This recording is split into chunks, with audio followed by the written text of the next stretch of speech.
اہل البیت کسی کے ساتھ جنگ کرتے ہیں تو وہ قرآن کی روشنی میں، کسی کے ساتھ صلح کرتے ہیں تب بھی قرآن اور سنت ان کے سامنے ہے۔ پہلی نظر رخ مصطفیٰ پہ پڑی ہے علی بن ابی طالب کی علیہ السلام، اور زندگی بھر وہ ایک نظر جب پڑی ہے، زندگی بھر کبھی بھی علی نے پھر رخ مصطفیٰ سے، اس چہرہ مصطفیٰ سے کبھی بھی اپنی نگاہیں نہیں ہٹائی ہیں۔ رسول اللہ صلی اللہ علیہ وآلہ وسلم نے امام علی کی مظلومیت اور شہادت دونوں کی خبر دی تھی۔ یہ مظلومیت ہے، سال کا بھی علم تھا آپ کو، مہینے اور اس رات کا بھی امام علی کو علم تھا کہ جس میں آپ کو شہید کیا جائے گا۔ بسم اللہ والصلاة والسلام علی رسول اللہ وآلہ وآلہ۔ السلام علیکم ورحمۃ اللہ وبرکاتہ۔ اللہم صلی علی محمد وآل محمد وبارک وسلم وصلی علیہ۔ دوستو، اہل البیت علیہ السلام کی زندگی، اہل البیت کے گھرانے میں سے ہر فرد، ان کی زندگی کا جب ہم مطالعہ کرتے ہیں تو ہمیں معلوم ہوگا کہ قرآن اور حدیث کے مطابق ان کی زندگی ہے۔ ان کا کوئی بھی عمل وہ قرآن مجید سے ہٹ کر نہیں ہے۔ اہل البیت کسی کے ساتھ جنگ کرتے ہیں تو وہ قرآن کی روشنی میں، کسی کے ساتھ صلح کرتے ہیں تب بھی قرآن اور سنت ان کے سامنے ہے۔ ان کی زندگی قرآن اور سنت رسول اسوہ حسنہ کے مطابق اس روشنی کے اندر وہ گزر رہی ہے۔ یعنی تمام اہل البیت کے اندر ہمیں کوئی ایک فرد بھی ایسا نہیں ملے گا کہ جو ہم دیکھیں کہ اس کا عمل قرآن مجید سے ہٹ کر ہو۔ اسی لیے دوستو ہم یہ دیکھیں کہ ہم جتنے بھی ذخیرہ احادیث ہیں اس پہ نظر ڈالیں تو ہمیں یہ بات معلوم ہوگی کہ رسول اللہ صلی اللہ علیہ وآلہ وسلم نے فرمایا، سنن ترمذی کی صحیح حدیث ہے کہ میرے اہل البیت یہ قرآن کے ساتھ ساتھ ہے، یہ قرآن سے جدا نہیں ہے ہمیشہ، یہاں تک کہ یہ حوض کوثر پر یہ میرے پاس آ جائے۔ اللہ اکبر۔ انہی اہل البیت میں سے امام علی علیہ السلام ہیں، رسول اللہ صلی اللہ علیہ وآلہ وسلم کے بھائی، رسول اللہ کے وصی، الصدیق الاکبر، فاروق هذه الامہ، صحیح معنوں میں کامل اور مکمل عبداللہ، اللہ کے بندے امام علی بن ابی طالب علیہ السلام اہل البیت کے گھرانے کے امام ہیں۔ ان کی زندگی قرآن مجید کے ساتھ ساتھ ہے، اہل البیت علیہ السلام میں سے ہے۔ آپ یہ دیکھیں گے کہ امام علی کی جو ولادت ہوئی ہے کس موقع کے اوپر ہوئی، اور رسول اللہ صلی اللہ علیہ وآلہ وسلم نے اپنے ہاتھوں میں لیا۔ امام علی نے جو آنکھیں کھولی ہیں تو رسول اللہ صلی اللہ علیہ وآلہ وسلم کے چہرے انور پہ نظر پڑی ہے، اور کسی نے کیا خوب لکھا ہے کہ پہلی نظر رخ مصطفیٰ پہ پڑی ہے علی بن ابی طالب کی علیہ السلام، اور زندگی بھر وہ ایک نظر جب پڑی ہے، زندگی بھر کبھی بھی علی نے پھر رخ مصطفیٰ سے، اس چہرہ مصطفیٰ سے کبھی بھی اپنی نگاہیں نہیں ہٹائی ہیں۔ اللہ اکبر۔ امام علی بن ابی طالب علیہ السلام۔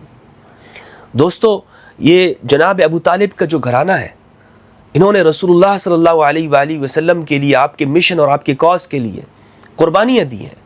ابو طالب کا گھرانہ، آپ کے تمام بیٹے آپ دیکھ لیں کہ رسول اللہ صلی اللہ علیہ وآلہ وسلم کے اوپر فدا ہے۔ جعفر طیار رضی اللہ عنہ علیہ السلام خطیب اسلام ہے، اسلام کا مقدمہ لڑا ہے حبشہ کے اندر، امام علی علیہ السلام۔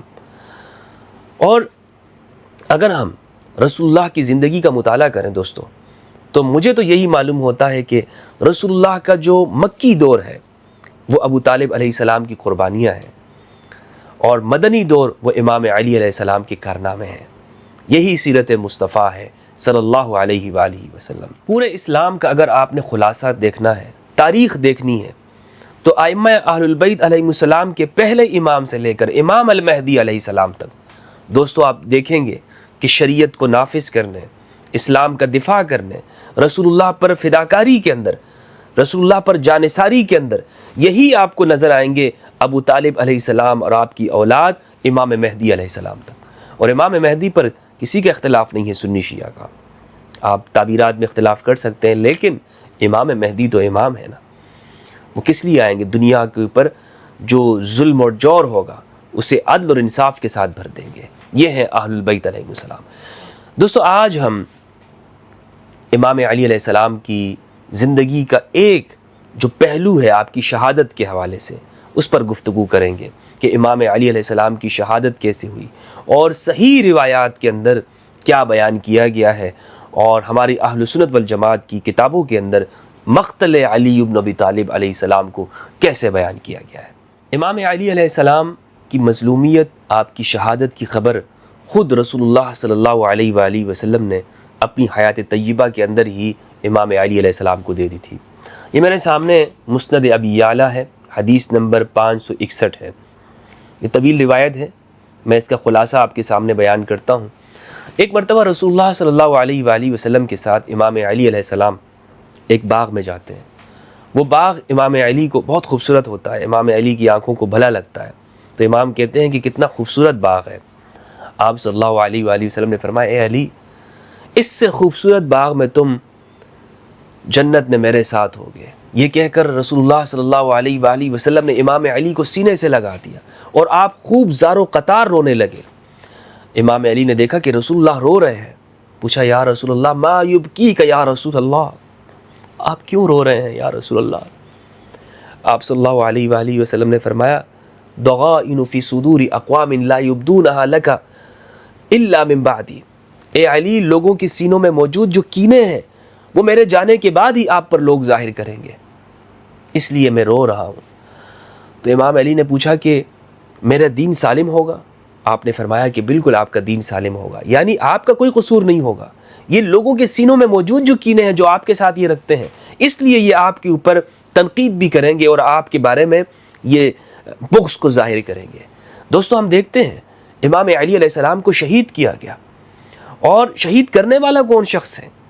ہمیں معلوم ہوتا ہے رسول اللہ صلی اللہ علیہ وآلہ وسلم کے اس فرمان کی روشنی میں کہ اس سینوں کے اندر جو موجود بغض تھا یہ کن کے سینوں میں تھا؟ ایک صدی تک امام علی پر سب و شتم کیا گیا ممبروں کے اوپر۔ اللہ اکبر۔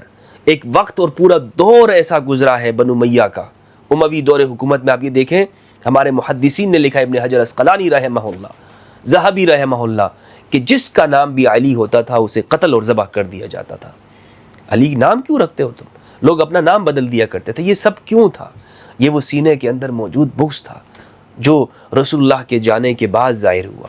رسول اللہ صلی اللہ علیہ وآلہ وسلم نے امام علی کی مظلومیت اور شہادت دونوں کی خبر دی تھی۔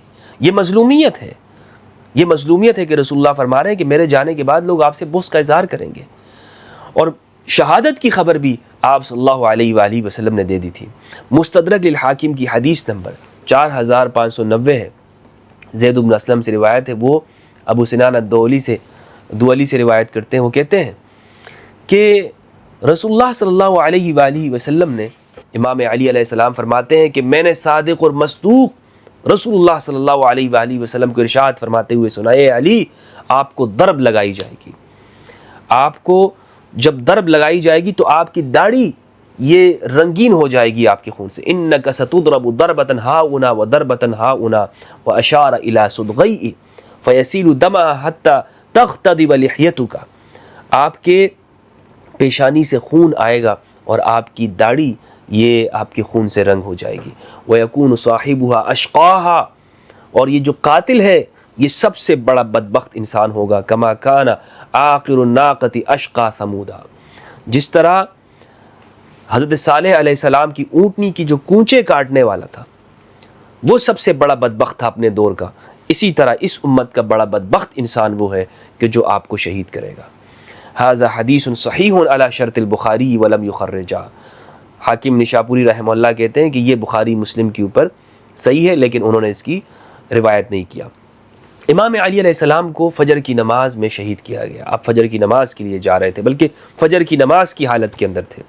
فضائل الصحابہ میں احمد بن حنبل رحمہ اللہ نے حدیث نمبر 940 نقل کی ہے۔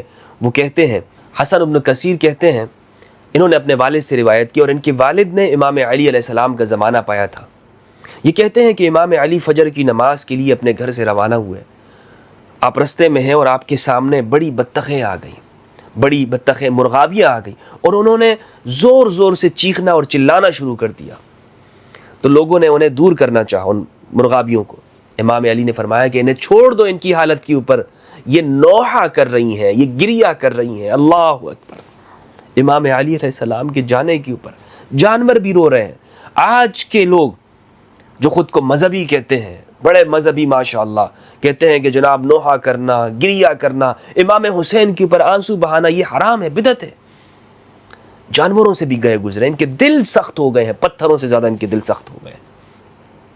امام علی نے فرمایا ذروہن، ان کو چھوڑ دو، فإنہن نوائح، یہ گریا کرنے والی ہیں، یہ بطخ مرغابیاں۔ یہ صحیح حدیث ہے، صحیح روایت ہے۔ فضربہ ابن ملجم، یہ کہتے ہیں کہ پھر ابن ملجم نے امام کے اوپر وار کیا۔ جب وہ گرفتار ہو کر جب سامنے لایا گیا تو ہم نے کہا امام آپ اجازت دیجیے ہم اس کی گردن اڑا دیتے ہیں۔ امام نے کہا کہ نہیں، اگر میرا انتقال ہو جائے، میرا وصال ہو جائے تو پھر تم اسے بھی قصاص کے اندر قتل کر دینا۔ امام علی علیہ السلام کے آپ زندگی دیکھیں، امام کی جو زندگی ہے کس طرح رسول اللہ صلی اللہ علیہ وآلہ وسلم کی سیرت کے مطابق ہے، قرآن مجید کے مطابق ہے۔ اپنے قاتل جو سامنے موجود ہے وصیت کر کے جا رہے ہیں کہ میرے اس قاتل کی بھی وہی کھلانا اور پلانا کہ جو تم خود کھا رہے ہو، اس کا مسئلہ مت کرنا، مسئلہ کرنا حرام ہے، یہاں تک کہ یعنی ہاتھ پیر کاٹنا، اس کی انگلیاں، ناک بگاڑنا، چہرہ بگاڑ دینا، یہ بھی مت کرنا میرے قاتل کے ساتھ، بلکہ جو تم خود کھاتے ہو، تمہارے دسترخوان کے اوپر موجود ہوتا ہے، وہ تم میرے قاتل کو بھی کھلانا۔ یہ اخلاق ہیں امام علی علیہ السلام کے۔ امام علی نے جو شریعت پیش کی وہ اس طرح نہیں لوگوں پر زبردستی نافذ کر کے، اپنے اخلاق کے ساتھ، جس طرح رسول اللہ رحمت للعالمین ہے، جس طرح رسول اللہ صلی اللہ علیہ وآلہ وسلم کے اخلاق ہیں پوری انسانیت کے لیے، امام علی علیہ السلام اس کا نمونہ بن کے آئے، نمونہ تھے امام علی علیہ السلام اس کا۔ نووی رحمہ اللہ نے تہذیب الاسماء واللغات کے اندر لکھا ہے کہ رسول اللہ صلی اللہ علیہ وآلہ وسلم نے اس بات کی خبر دی کہ آپ کو شہید کیا جائے گا، اور آگے لکھتے ہیں کہ وَنَقَلُوا عَنْهُ آثَارًا كَثِيرَةً تَدُلُّ عَلَىٰ أَنَّهُ رضی اللہ عنہ علم السنة والشهر والليلة التي يقتل فيها۔ امام علی علیہ السلام سے ایسے بہت ساری روایات نقل کی گئی ہیں کہ آپ کو سال کا بھی علم تھا، آپ کو مہینے اور اس رات کا بھی امام علی کو علم تھا کہ جس میں آپ کو شہید کیا جائے گا۔ یہ امام علی علیہ السلام ہے، آپ کو معلوم تھا کہ آپ کو شہید کیا جائے گا۔ لیکن دوستو، قضاء پر صبر کرنا سوائق محرقہ کے اندر ہے کہ امام علی علیہ السلام نے گھر سے نکلتے ہوئے کہا آج میں اپنی قضاء کی طرف جا رہا ہوں۔ اللہ اکبر، آج میں اپنی قضاء کی طرف جا رہا ہوں۔ ابتلاء اور آزمائش انبیاء پر آئیں، اہل البیت انبیاء کے نقش قدم پہ چلنے والے ہیں، ان کی سیرت کا پرتو ہے، تو انہوں نے بھی آزمائش کے اوپر صبر ہی کیا ہے۔ امام علی علیہ السلام کی شہادت کے بعد امام حسن علیہ السلام نے ایک خطبہ دیا ہے، اس خطبے کو آپ پڑھیں، آپ کو معلوم ہو جائے گا کہ امام علی علیہ السلام کی ذات کیا ہے۔ اہل البیت علیہ السلام سے بڑھ کر کوئی امام علی کی شخصیت، ان کی فضیلت بیان نہیں کر سکتا۔ فضائل الصحابہ کے اندر احمد بن حنبل رحمہ اللہ نے نقل کیا، روایت کا نمبر ہے 922۔ عمر بن حبشی کہتے ہیں کہ حسن بن علی علیہ السلام نے ہمیں خطبہ دیا بعد قتل علی، امام علی کی شہادت کے بعد، لقد فارقکم رجل امس ما سبقہ الاولون بعلم ولا ادرکہ الاخرون۔ فرمایا امام حسن علیہ السلام نے کہ کل ہی تم سے وہ شخص بچھڑ گیا، وہ شخص اس دنیا سے چلے گئے، ما سبقہ الاولون بعلم، کہ علم میں اگلوں میں سے کوئی ان سے سبقت لے کر نہیں گیا، انبیاء کے بعد اگلوں میں سے کوئی ان سے سبقت آگے نہیں بڑھ سکا، اور نہ ہی پچھلے پا سکیں گے ان کو، ان کے علم کو کوئی نہیں پا سکتا۔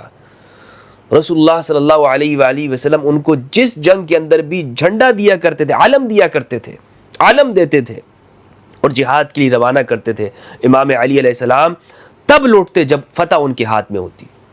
شکست کھا کے علی بن ابی طالب علیہ السلام کبھی نہیں آئے۔ تمام غزوات کے اندر آپ امام علی کو دیکھ لیں، رسول اللہ نے جس جنگ کے اندر بھی علی بن ابی طالب کو بھیجا ہے علیہ السلام، آپ بغیر جیت کر واپس نہیں آئے ہیں، دشمن کو آپ نے پچھاڑ دیا اور جنگ جیت کر آئے ہیں۔ علی بن ابی طالب علیہ السلام سب سے بہادر، سب سے بڑے فصیح، عرب کے سب سے بڑے خطیب، رسول اللہ صلی اللہ علیہ وآلہ وسلم کے بھائی علی بن ابی طالب علیہ السلام۔ امام حسن فرماتے ہیں فلا ينصرف حتى يفتح له، تو وہ آپ تب واپس تشریف لاتے کہ آپ کے لیے فتح آپ کے ہاتھوں میں ہوتی۔ وما ترک من صفراء ولا بیضاء الا 700 درہم من عطائه كان يرصدها لخادم اہلی۔ یہ جملہ آپ سن لیں، علی بن ابی طالب علیہ السلام کی سیاست، یہ ہے علی کی سیاست۔ کہتے ہیں کہ امام علی علیہ السلام نے 700 درہم کے علاوہ کچھ بھی نہیں چھوڑا، اور یہ 700 درہم بھی علی نے کیوں رکھے ہوئے تھے معلوم ہے؟ امام علی کیوں جمع کرتے تھے؟ امام حسن کہتے ہیں کہ یہ جو آپ کی جو کمائی تھی اس کمائی میں سے آپ تھوڑے تھوڑے بچا کر آپ اپنے پاس رکھتے تھے تاکہ اپنے لیے کام کے لیے کوئی خادم خرید سکوں گا. لوگ محبت سے آپ کی خدمت تو کیا کرتے تھے لیکن آپ نے کبھی پیسوں سے اپنے لیے خادم نہیں خریدا. یہ ہے علی بن ابی طالب کی سیاست. آپ کی زندگی جو پوری انسانیت کے لیے رہنما ہے امام علی علیہ السلام، حکمرانوں کے لیے، عام لوگوں کے لیے، رعایا کے لیے، بادشاہوں کے لیے، تاجروں کے لیے امام علی کی زندگی رہنما ہے. تو امام علی علیہ السلام کی جو شہادت، جو دربت آپ کو لگی ہے، بعض روایات کے اندر ہے کہ 21 کو ہی آپ کو دربت لگی اور 21 کو ہی آپ کا وصال ہوا، شہادت ہوئی. اور بعض روایات میں جس پر جمہور ہے کہ 19 میں آپ کو دربت لگی ہے اور 21 میں آپ نے اس دنیا فانی سے آپ نے رحلت کی ہے. اللہ سبحانہ و تعالیٰ سے دعا ہے کہ پروردگار ہم سب کو اہل البیت علیہ السلام کی سیرت پہ چلنے کی توفیق دے، قرآن مجید میں تدبر کرنے اور اہل البیت کی معرفت عطا فرمائے. انشاءاللہ عز و جل اگلی سلسلے کے اندر، اگلی ویڈیو میں ابن ملجم خارجی کے اوپر تفصیلاً بحث کروں گا کہ یہ قاتل کون تھا اور اس نے یہ کیوں قتل کیا، اس کی وجوہات کیا تھیں. السلام علیکم ورحمۃ اللہ وبرکاتہ.